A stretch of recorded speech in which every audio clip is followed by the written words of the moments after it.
our channel. Ibibigay ko sa inyo ang aking Divisoria haul today. Kaya samahan nyo ako para ipakita ko sa inyo kung ano yung mga nakuha ko sa Divisoria. So, nagpunta kami sa Divisoria ni kapatid na PV De La Rosa, guys. Kung di pa kayo nakasubscribe, subscribe to her channel. Nagba-vlog din siya, nagre-review ng mga makeup. So, she's new in YouTube, kaya supportahan natin siya. So, anyway, nagpunta kami ng Divisoria nung Sunday. And, ito ang aking mga nabili. So, dumating ako doon na mga bandang alas 10 na dapat 9 o'clock kami magkikita. So, pagkadating doon kagad kami nag-meet sa may food court sa 168.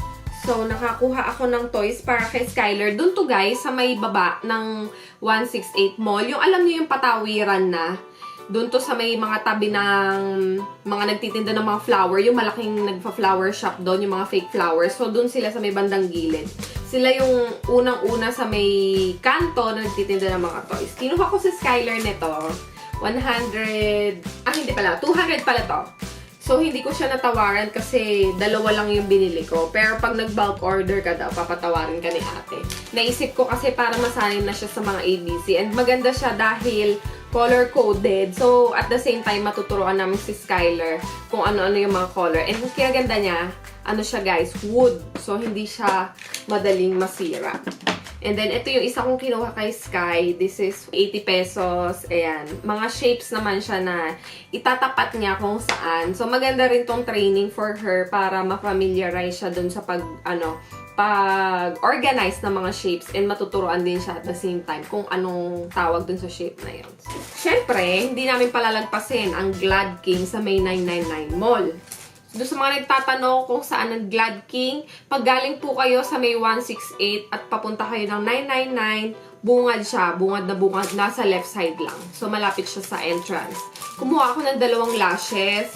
So, sabi kasi ni PV, maganda tong lashes na to kasi kahawig niya yung sabok to na ginagamit niya. I forgot lang kung anong code nun. So, this is the 828 lashes. And maganda yung quality niya, guys. Kasi makapal siya, para siyang nagmiming lashes yung effect niya, ayan. Para siyang nagmiming lashes yung effect niya and nakapilante kagad siya, which I like. Kasi pag nag-eyeshadow ka, makikita kagad na naka-lashes ka. So, Taiwan lashes lang to sa may Glad King worth 110 pesos. And then, kumuha din ako nung 400A. Kasi ito naman yung parang mga petit lang na lashes. Pero nakapilantik din siya at the same time. So, alam nyo naman guys na syempre kailangan yung ingatan yung mga brushes nyo para hindi sila maging busalsal. Lalo na pag binabaon nyo siya or nagta-travel kayo. Kasi pag nagkabangga-banggaan yan sa pouch nyo, masisira yung, yung figure. Kaya kumuha ako nito. And yung isa ipapag-giveaway ko. Which is, abangan nyo yung video na yun. Magkakaroon tayo ng giveaway soon. And kaya lang guys, hati tayo kasi gusto ko pink and black kaya i-mix ko to. This is 100 pesos, size 1.0 at saka 1.3. So, iba-iba din siya ng laki. So, depende yan sa brushes na paggagamitan nyo para talagang fitted siya. Ito, nakabili din ako nitong flower crown. Dahil sabi ko, gusto kong gumawa ng tutorial for summery peg. Summer look, kumbaga. So, hindi ko alam ba't ako mag-flower. Ito ay 120 pesos, pero natawaran ko ng 90 pesos dahil vinlog ko sila ate. Kung napanood nyo dun sa vlog, sila yon kinunan ko nito. And na-recruit ko rin silang manood sa atin. Kaya ate, maraming salamat sa pagpapatawad. So, isusuot ko na siya. And syempre, wag niyong kakalimutan pumunta sa Bitin pag nagpunta kayo sa Divisoria, sa 168 Mall. Dun siya sa may malapit sa food court. Actually, sa food court talaga siya ng 168 Mall. Ito, alam nyo guys, ang tagal ko na naghahanap nito. Alam nyo yan, pinost ko pa to sa Facebook ko noon. Kaya, swerte ko talaga at nakahanap ako nito. So, si PV yung nag-introduce sa akin ito kung saan mabibili. Kaya, bumili ko ng isang pack ng crystal ball. So, siya yung parang sweetheart na tinatawag dati kasi childhood candy ko to eh. This is worth 60 pesos, guys. And syempre, hindi mawawala ang mga hopya. Kaya kumuha ako ng ube langka and yung premium na ano to. So, hopyang munggo at saka yung isa ubos na hopya red munggo. So, yan. Mga halagang 55 pesos yata to. 50 to 60 pesos. So, syempre, Hopia is life, guys. Kaya huwag niyong kakalimutan to. Lalo-lalo na yung ubi langka. Sobrang sarap. Paboritong-paborito namin to legit. Ito, finally, nagkaroon na din ako nito, yung Gorilla Pad. Kasi, ang tagal ko nang gustong bumili nito. And mahal siya. Lalo-lalo na sa mga mall, sa mga CDR King, mahal siya. And nabili ko to sa Divisoria for 250 pesos lang. Actually, 350 yung selling price nila dahil nakipagtawanan ako kay ate and nakipagtawaran kami nung asawa ni PV na si Kenneth. Kaya ibinigay ito sa amin ng 250 pesos. At saka maganda siya, guys, dahil meron siya parang extender or yung parang adapter pa na pag malaki naman yung camera mo, pwede mo pa din siyang magamit kasi ito yung parang default or yung the usual sizes ng pagmamountan mo ng camera. Pero ito, meron siyang extra. Ito ay nabili namin sa hindi ko na matandaan.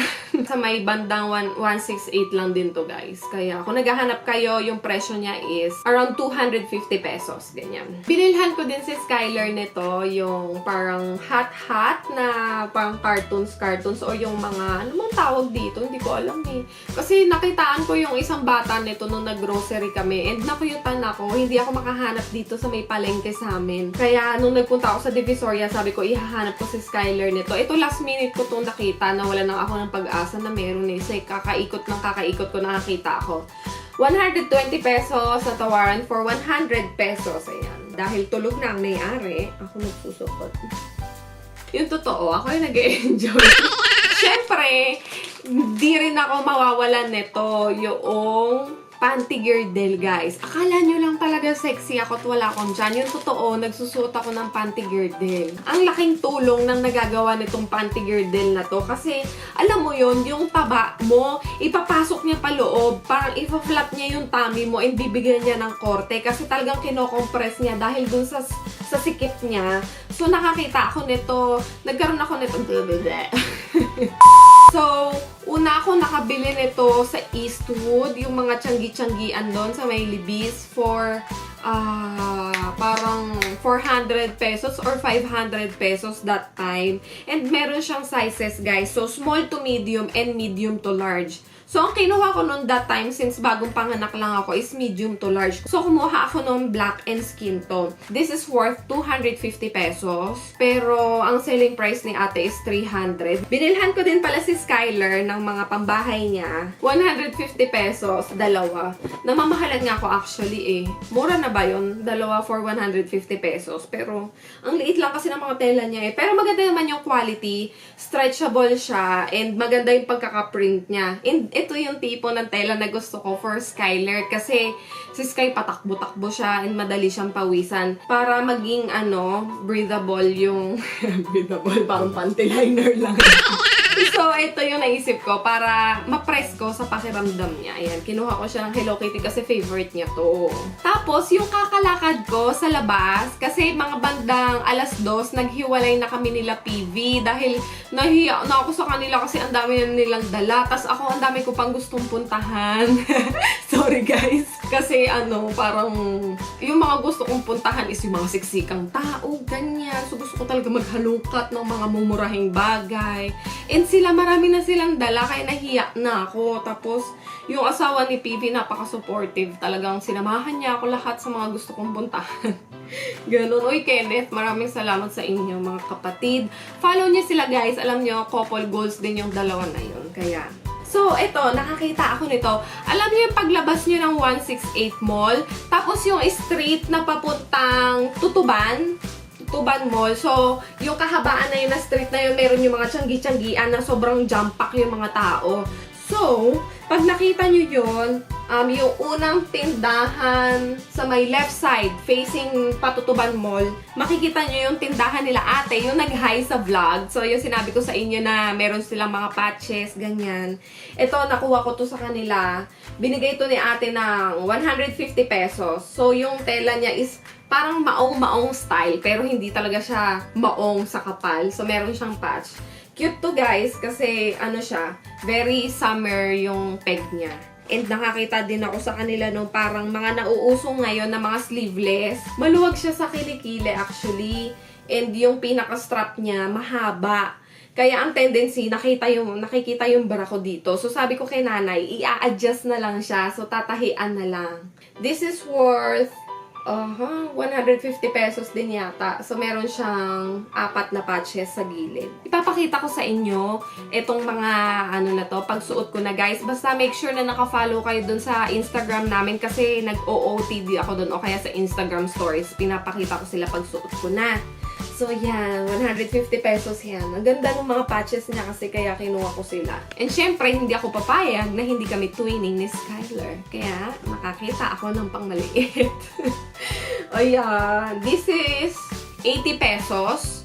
So, medyo malapit lang to dun sa tindahan nito. Sa may tapat lang niya, mga nagtitinda ng mga pambatang damit. 80 pesos. Ito malaki pa to for Sky, pero i-alter na lang para masuot niya. So, ayan, terno kami. Meron siyang strawberry patch. Nakakita din pala ako ng pantalon sa may 168 Mall, bandang second floor to guys.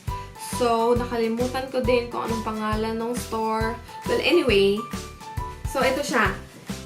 Actually, mahal to eh. 700. Binili ko to for 700 pesos. Which is talagang nagdalawang isip ako. Pero nahiya ako dun sa nagtitinda. And gusto ko din naman siya, to be honest. Yung tela niya is stretchable. Pero ang ang pinaka-peg niya is maong talaga. Kaya ako siya nagustuhan dahil yung pagka-stretchable niya, hindi mo na kailangan pumili ng mas malaking size para magkasya sa hita mo. Para maiangat hanggang bewang. Ito siya, fitted siya all the way kasi super stretchable siya. Tsaka maganda yung pagkakakat and yung tela niya. So, meron siyang dalawang bulsa sa likod.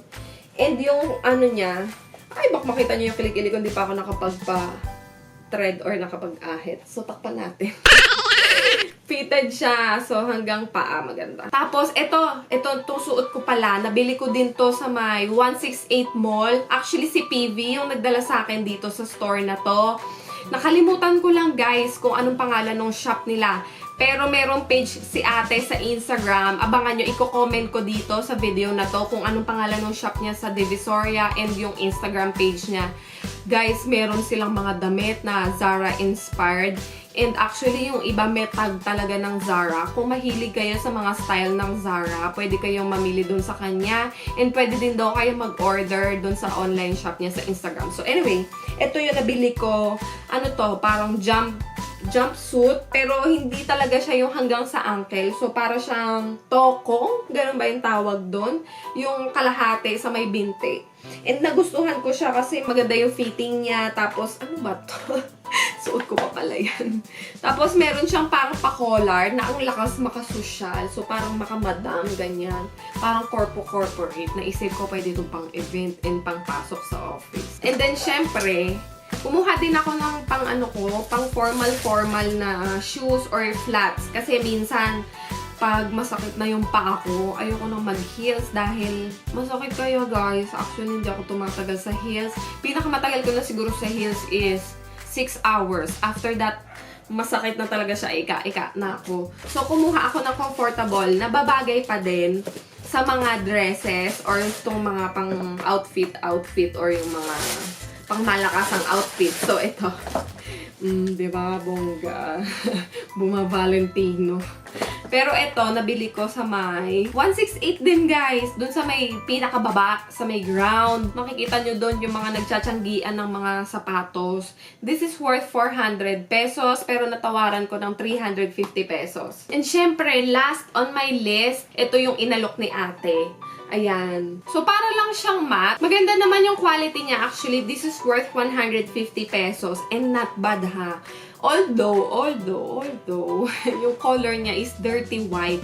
Or may pagka-yellowish tone. Pero I don't have any other choice but to get this one. Pwede na din kasi nung nag-test shot kami, actually, nag-test shot si Kenneth gamit yung camera nila PV. Hindi siya ganon kadilaw sa camera. As if para lang din siyang puti. So, meron na akong magagamit pang picture ng mga products. So, that's it guys for my Divisoria haul. Sobrang limited lang din talaga kasi yung budget ko. Actually, naglaan ako ng budget na 5K. Pero sabi ko, hanggat kaya, 4K lang yung gagastusin ko. Since hindi nga ako nakabili ng train case, pero umabot pa din ako ng 4,500. So, yun. Asahan nyo na magkakaroon ulit ako ng Divisoria haul pagtagal-tagal kasi pag-iipunan ko to, and I'll make sure guys na maganda yung isi-share ko sa inyo mga products sa sunod, and I'm very excited na din bumalik sa Divisoria.